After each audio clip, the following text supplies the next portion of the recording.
আসসালামু আলাইকুম প্রিয় দিনী ভাই ও বোনেরা, আজ আমরা জানব তওবা কেন এত গুরুত্বপূর্ণ। মানুষ ভুল করবেই, কিন্তু আল্লাহর রহমত অসীম। তওবা করা মানে শুধুমাত্র পাপ থেকে মুক্তি চাওয়া নয়, বরং নিজেকে শুদ্ধ করা ও আল্লাহর দিকে ফিরে যাওয়া। তওবার গুরুত্ব। আল্লাহ তওবাকারীদের ভালোবাসেন। সূরা বাকারা আয়াত ২২২। তওবা করলে পূর্বের সব পাপ মাফ হয়ে যায়। হাদিস মুসলিম।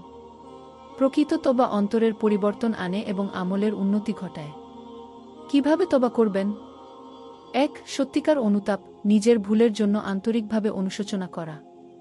২. পাপ পরিত্যাগ করা, ভুল কাজ থেকে সম্পূর্ণ ফিরে আসা। ৩. আল্লাহর কাছে ক্ষমা চাওয়া, আন্তরিকভাবে দোয়া করা এবং ইস্তিগফার পড়া। ৪. ভবিষ্যতে না করার সংকল্প, সেই ভুল আর না করার দৃঢ় প্রতিজ্ঞা করা। ৫. ক্ষতিপূরণ করা, যদি সম্ভব হয়, যদি মনে পড়ে কারো প্রতি অন্যায় করেছেন তাহলে তা সংশোধন করা। আল্লাহর অশেষ দয়া। আল্লাহ বলেন, হে আমার বান্দারা, যারা নিজেদের উপর জুলুম করেছ, তোমরা আল্লাহর রহমত থেকে নিরাশ হয়ও না।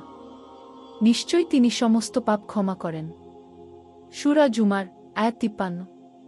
তাই যত বড় পাপী হোক, দেরি না করে আজই তওবা করুন।